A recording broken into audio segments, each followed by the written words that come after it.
ሰላም ጤና ይስጥልኝ የሐሴት ስፖርት አድማጮች የሰዓቱን አጫጭር ስፖርታዊ መረጃዎች እየቀርብ ያለው አብራችሁ ይቆዩ። ውድ የሐሴት ስፖርት ተከታታዮች ቅዳሜና እሁድ የሚደረጉ የእንግሊዝ ፕሪሚየር ሊግ፣ የስፔን ላ ሊጋ፣ የጀርመን ቡንደስሊጋ፣ የጣሊያን ሴሪያ እንዲሁም ለእናንተ ይሆናሉ ያልኳቸውን አጫጭር ስፖርታዊ መረጃዎችን በስፋት የማስደምጣቸው ይሆናል። መልካም ሁሉ ለእናንተ።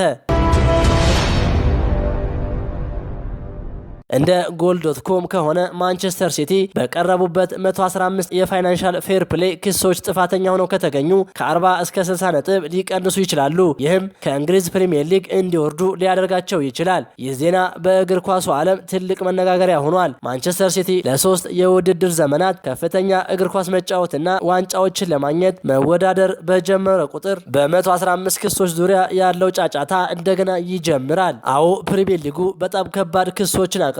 ማንም አይክድም። ግን ሁሉም ሊያውቅ የሚገባው ምንም ፍርድ የለም፣ የተረጋገጠ ግኝት የለም፣ የታተመ ማስረጃ የለም።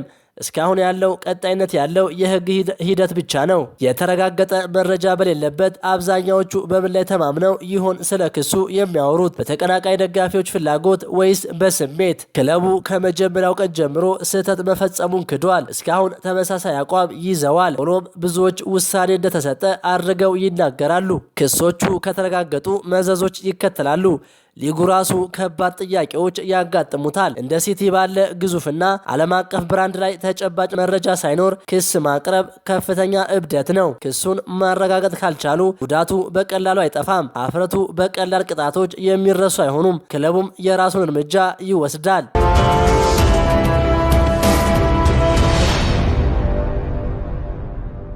ፖርቹጋላዊ ኮከብ ክርስቲያኖ ሮናልዶ የስፔኑ ክለብ አልሜሪያ የባለቤትነት ድርሻ ገዛ። ክርስቲያኖ ሮናልዶ የአልሜሪያን 25% ድርሻ መግዛቱ ይፋ ሆኗል። ሮናልዶ የክለቡን ባለቤትነት ካረጋገጠ በኋላ አልሜሪያ ለኔ በጣም ቅርብ የሆነ ሀገር ውስጥ ያለ ክለብ ነው፣ ለዚህ ጓጉቻለሁ ሲል ተናግሯል። አልሜሪያ በስፔን ሁለተኛ ሊግ እየተወዳደረ የሚገኝ ሲሆን በሊጉም 3ኛ ደረጃ ላይ ይገኛል። ሮናልዶ የክለቡ የድርሻ ባለቤት ከሆነ በኋላ ሜዳ ላይ ከመጫወት ባለፈ ለእግር ኳስ የበኩሌን አስተዋጽኦ ለማድረግ የረዥም ጊዜ ምኞት ነበረ ብሏል። በተጨማሪም አልሜሪያ ጠንካራ መሰረት ያለው የስፔን ክለብ ነው ያለው ሮናልዶ ከክለቡ አመራሮች ጋር በጋራ ለመስራት መጓጓቱን ተናግሯል። ክለቡ በአሁኑ ሰዓት በሳውዲ አረቢያ ኢንቨስትመንት ግሩፕ ባለቤትነት ተይዞ እንደሚገኝ ይታወቃል። ይሁን እንጂ ክርስቲያኖ ሮናልዶ ከአልሜሪያ ውጪ ሌሎች ክለቦችን የመግዛት እቅድ አለውም ተብሏል። ክርስቲያኖ ሮናልዶ በቀጣይ በመላው ዓለም የሚገኙ በርካታ ክለቦችን ለመግዛት መወሰኑ ተሰምቷል። አልሜሪያ የመጀመሪያው እርምጃ እንደሆነና በቀጣይ ሌሎች ክለቦች ላይ ግዥ እንደሚፈጽም ተዘግቧል።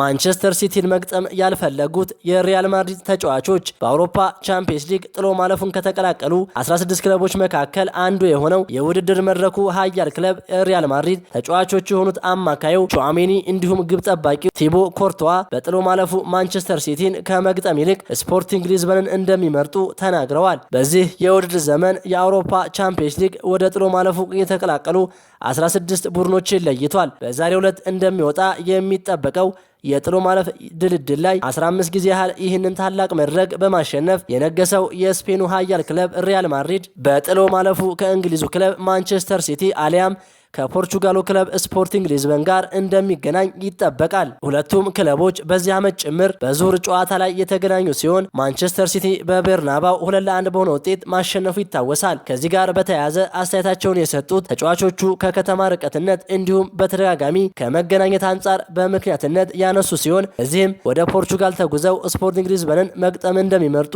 ተናግረዋል። የሪያል ማድሪዱ አሰልጣኝና ግብ ጠባቂው ቲቦ ኮርቶዋ አያይዘውም እንደተለመደው የሚደርሰን ማንቸስተር ሲቲ ይመስለኛል ሲሉ ግምታቸውን አስቀምጠዋል።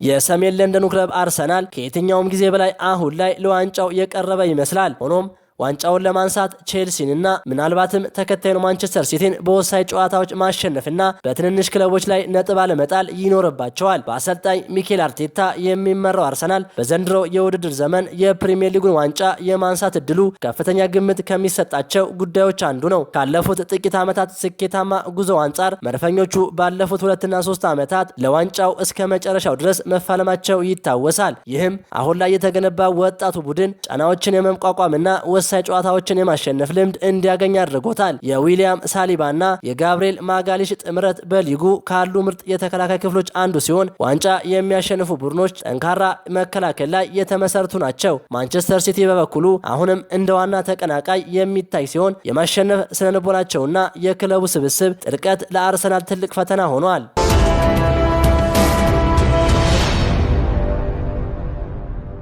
የ28ኛ ሳምንት የእንግሊዝ ፕሪሚየር ሊግ የጨዋታ መርሃ ግብር ዛሬ ጅማሮውን ሲያደርግ በደረጃ ሰንጠረዡ 51 ነጥቦችን ሰብስቦ ሶስተኛ ደረጃ ላይ የሚገኘው አስቶን ቪላ በወራጅ ቀጠናው ግርጌ ላይ የሚገኘውን ወልቭስን ምሽት 5 ሰዓት ይገጥማል። መርሃ ግብሩ ቅዳሜና እሁድ ሲቀጥል በርንማውዝ ከሰንደርላንድ ቀን 9 ሰዓት ከ30 ሲካሄድ በርንሌይ ከብሪንትፎርድ፣ ሊቨርፑል ከዌስትሃም፣ ኒውካስል ከኤቨርተን በተመሳሳይ ምሽት 12 ሰዓት ሲደረጉ ሊድስ ዩናይትድ ከማንቸስተር ሲቲ ምሽት 2 ሰዓት ከ30 ጨዋታቸውን ያደርጋሉ። መርሃ ግብሩ ከነገ ወዲያም ሲቀጥል ብራይተን ከኖቲንግሃም ፎረስት፣ ፉልሃም ከቶተንሃም፣ ማንቸስተር ዩናይትድ ከክሪስታል ፓላስ በተመሳሳይ ቀን 11 ሰዓት ሲካሄዱ በ28ኛ ሳምንት የእንግሊዝ ፕሪሚየር ሊግ መርሃ ግብር ላይ ተጠባቂው የለንደን ደርቢ ጨዋታ የሊጉ መሪ አርሰናል ከቼልሲ በኤምሬትስ ስታዲየም ጨዋታቸውን ያደርጋሉ።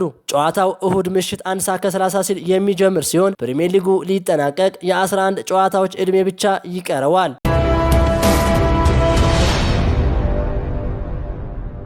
የ26ኛ ሳምንት የስፔን ላሊጋ መርሃ ግብር ዛሬ ሲጀምር ሌቫንቴ ከአላቬስ ይገናኛሉ። መርሃ ግብሩ ቅዳሜና እሁድ ሲቀጥል ባርሴሎና ከቪያሪያል፣ ማሎርካ ከሪያል ሶሲዳድ፣ አትሌቲኮ ማድሪድ ከኦቪዲዮ ይገናኛሉ። መርሃ ግብሩ እሁድ ሲቀጥል ኢልቼ ከኤስፓኞል፣ ቫሌንሲያ ከኦሳሱና፣ ሪያል ቤት ከሲቪያ፣ ጄሮና ከሴልታ ቪጎ ይገናኛሉ። ደረጃውን በባርሴሎና የተነጠቀው ሪያል ማድሪድ በሳምንቱ መጨረሻ ሰኞ ከጌታፌ ይገናኛል።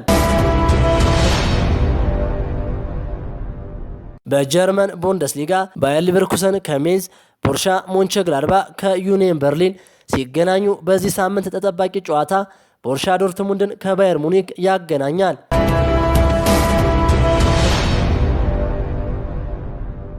በጣሊያን ሴሪያ አስደናቂ ጊዜ እያሳለፈ የሚገኘው የሴስክ ፋብሪጋዝ ኮሞ ሊቼን ሲገጥም የሴሪያው መሪ ኢንተር ሚላን ከጄኖዋ ይገናኛሉ። ክቡራን የሐሴት ስፖርት አድማጮች ለሰዓቱ ያስኳቸው አጫጭር ስፖርታዊ መረጃዎች ይህንን ይመስሉ ነበር።